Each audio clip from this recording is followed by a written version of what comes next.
Bəzən həyatda elə insanlarla rastlaşırıq ki, dolanışıqları olduqca acınacaqlı, vəziyyətləri olduqca çətin, lakin üzlərində elə bir təbəssüm var ki, sanki saraylarda yaşayırlar. Bəzən də həyatda elə insanlarla rastlaşırıq ki, malları, imkanları həddindən artıq yüksək, lakin hüzurlu bir həyat yaşaya bilmirlər. Demək ki, xarici zənginlik olan mal, pul, maşın, zinət əşyaları sadəcə bunlar insanı xoşbəxt etmir. Əgər insan bu dünyada xoşbəxt olmaq istəyirsə, qəm, qüssənin, kədərin altında əzilməmək istəyirsə, daxili zənginliyi əldə etməlidir.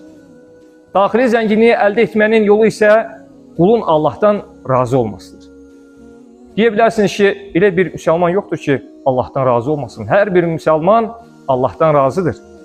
Lakin əziz qardaşlar, biz biraz daha dərindən düşünsək, baxarıq ki, halımızda Allahdan razı bəzi məqamlar vardır.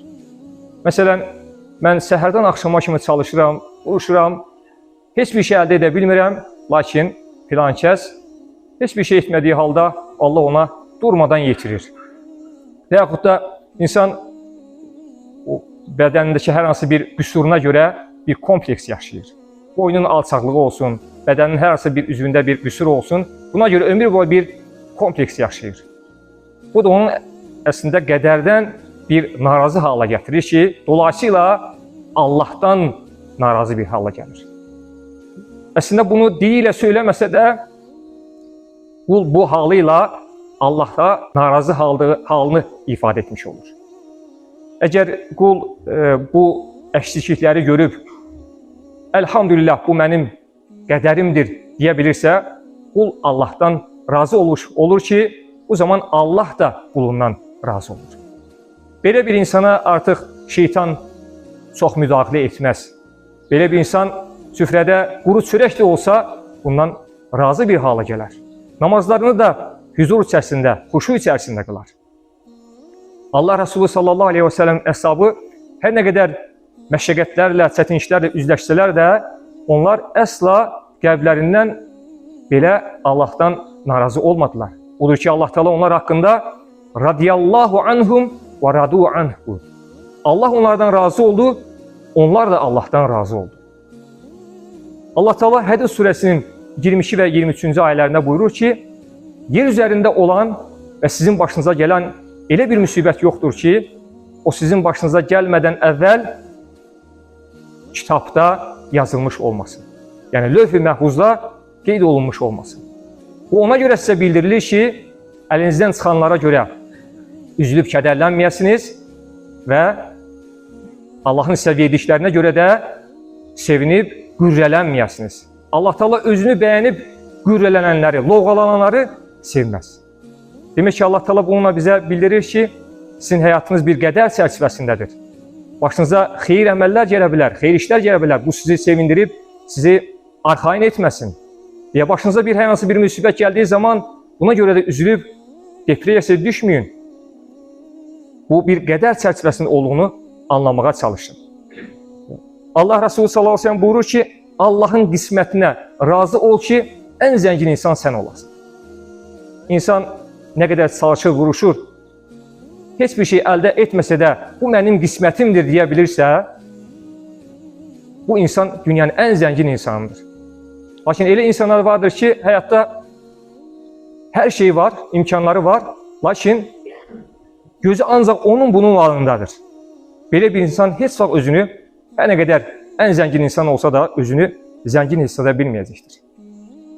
Allah Teala birinə pul, para verir, lakin hüzur içərisində olmur insan. Bəzən də Allah Teala bir insana məşəqqətli bir həyat verir, lakin bununla yanaşı ona öz rizasını bəxş edir.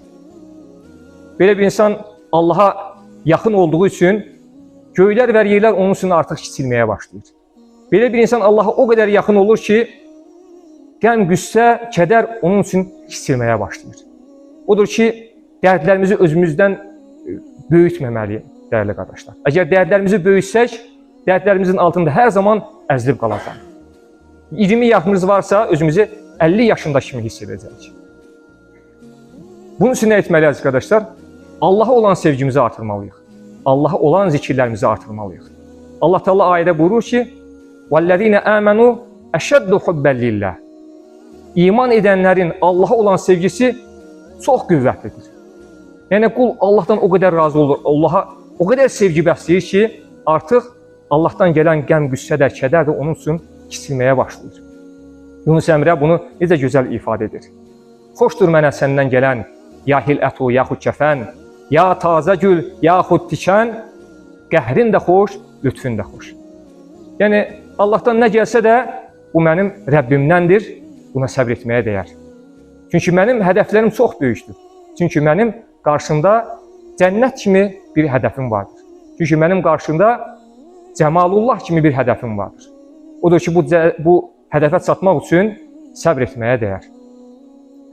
Bağdadlı alim Seriyə Səkatinin yanına bir gün tələbəsi gəlir və soruşur ki, ey üstadım, bir insan Allahın ondan razı olduğunu öyrənə bilərmi?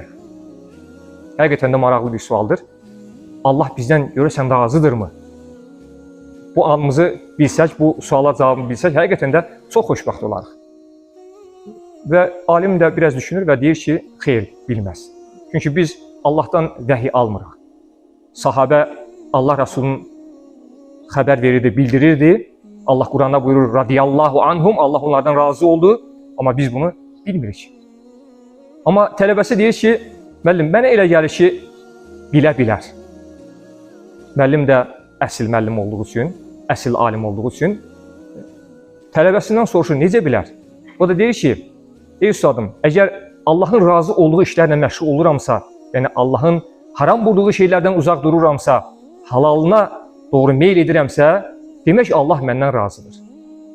Yəni, sən hansı işlərlə məşğul olduğuna diqqət yetirməlisən. Sən əgər Allahın rizasına uyğun işlərdə çalışırsansa, demək Allah səndən razıdır. Yox, əgər sən Allahın rizasına uyğun olmayan işlərdə çalışırsansa, demək Allah səndən narazıdır. Belə olduğu halda sən halını düzəltməyə çalışmalısan. Allahın səndən razı olmasına çalışmalısan. Çünki Allah Rasulü nə buyurur hədisdə? Allah bir quluna xeyir murad edərsə, onu xeyir işlərdə çalışdırır. Allah Teala hər birimizi xeyir işlər çalışanlardan etsin. Bəzən belə bir sual verir ki, salih və salihə ata-ana həqiqətən də ibadətlərinə düşkün, gözəl bir İslami həyat yaşayırlar. Bəzən Allah Teala onlara elə bir övlad verir ki, 20 il, 30 il, bəzən bir ömür onun əziyyətini çəkirlər. 50 il bir övladın əziyyətini çəkirlər. Bunu biz necə başa düşə bilərik? Və yaxud da belə bir ailəyə Allah Teala elə bir övlad, qız övladları verir, nəhayət onlara bir oğlan övladı da nəsib edir. Oğlan övladı böyüyür, gənc bir yaşa gəldikdə Allah o bir övladını, o oğlan övladını onların əlindən alır. Biz bunu necə başa düşə bilərik? Peyğəmbərimiz sallallahu aleyhi ve sellem buyurur ki, əziz qardaşlar, qul ahirətdə Allah onların əməllərini çəkərkən, onların yaşadığı bu çətin işləri gördüyü zaman Rəbbim buyuracaq ki, buyur əbədi olan cənnətinə. Heç bir məşəqqətin, heç bir çətinliyin olmadığı cənnətə. Yəni, o gün insan o 20 il, 30 il çəkdiyi əzab əziyyəti görməyəcək, əslinə Rəbbinə deyəcək ki, ya Rəbbi, kaş ki, bir 10 ildə səbr edə bilsəydim, daha çox böyük nimətlərə nail ola bilsəydim. Allah Resulü sallallahu aleyhi ve sellem həyatına baxdığımız zaman, əziz qardaşlar, nə qədər məşəqqət dolu bir həyat yaşayır. Allah ona oğlan övladı verir, əlindən alır. Verir, alır, verir, alır.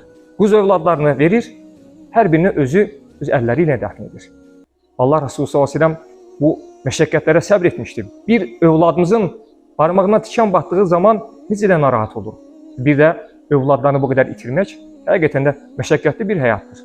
Amma Allah Resulü sallallahu aleyhi ve sellem bizlərə nümunə olaraq bu həyatı yaşadı və özləri yaşayaraq səbri tövsiyə.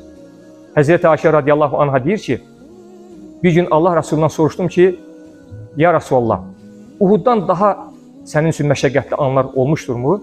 Bunu dediyim zaman Həzrəti Ayşə deyir ki, Allah Resulü dərindən bir ah çəkdi. Və deyir, mən peşman oldum ona bu sualı verməyə.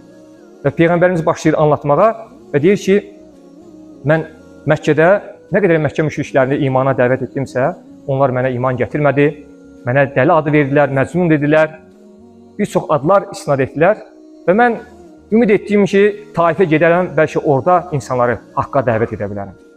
Taifə getdiyim zaman Taifin içərisində ən salib seçilən insanların, o zərdəgan olan 3 qardaşın evinə getdim. Onlara da İslamı anlatmağa çalışdım. Onlar məni dinlədikdən sonra axırda dedilər ki, Allah Teala bu Məkkəlilərin içərisində, bu qədər zəngin insanların içərisində axtarıb səni mi tapdı? Allah Resulü deyir ki, o zaman bildim ki, bunlara artıq heç bir söz təsir etməyəcək. Onlardan bir şey xahiş etdim ki, burada olub bitənləri başqa yerdə danışmayın. Allah Resulü sallallahu aleyhi ve sellem böyük bir ümidlərlə gəlmişdi. Məkkəlilər iman etmədə bari heç olmasa Taif insanları iman etsin. Böyük ümidlərlə gəlmişdi. Bu ümidi qırılmışdı və istəmirdi başqa yerdə bunlar danışılsın. Amma onlar gülüşdülər və dedilər ki, necə yanı danışmayacaq? Biz bu Məkkəli qardaşlarımıza bunu danışacağıq və hətta Allah Resulü sallallahu aleyhi ve sellem'i yola salarkən uşaqlara tapşırırlar ki, arxasıyla daş atın. Və Peyğəmbərimiz sallallahu aleyhi ve sellem zorla canını qurtarır. Ayaqları qan rəvan içərisində bir üzüm bağına daxil olur. Və orada Allah Resulü sallallahu aleyhi ve sellem əlini asıb Rəbbinə dualar edir. Ya Rəbbi, insanların huzurunda düşdüyüm çətin halımı yalnız sənə ərz edirəm. Ey mərhəmətlərin ən mərhəmətlisi. Sən zülm içində aciz hala salınmış insanların Rəbbisən. Məni bunların əlinə mi verəcəksən, ya Rəbbi? Sonra Peyğəmbərimiz buyurur ki, ya Rəbbi, əgər bu başıma gələnlər sənin mənə qəzəbin səbəbi ilə deyilirsə, bütün başıma gələnlərə səbr etməyə hazırım. Bu, Allah Resulü sallallahu aleyhi ve sellemin bizlə Allahdan razı olduğunu göstərən bir məqamdır ki, ölüm anında, insanın ən çətin, ən məşəqqətli anında belə, yəni başıma nə gəlirsə gəlsin, yetər ki, Allahım sən məndən razı ol. Peyğəmbərimiz sallallahu aleyhi ve sellem hər gecə ibadətlərində bu duanı edərdi. Allahım, sənin qəzəbindən, sənin rizana sığınıram, sənin razılığına sığınıram. Biz də dəyərli qardaşlar, gəlin dua edək ki, ya Rəbbi, bizi özünü də bizdən razı et. Ya Rəbbi, sənin razılığına çatmaq üçün yolumuzu asanlaşdır. Amin.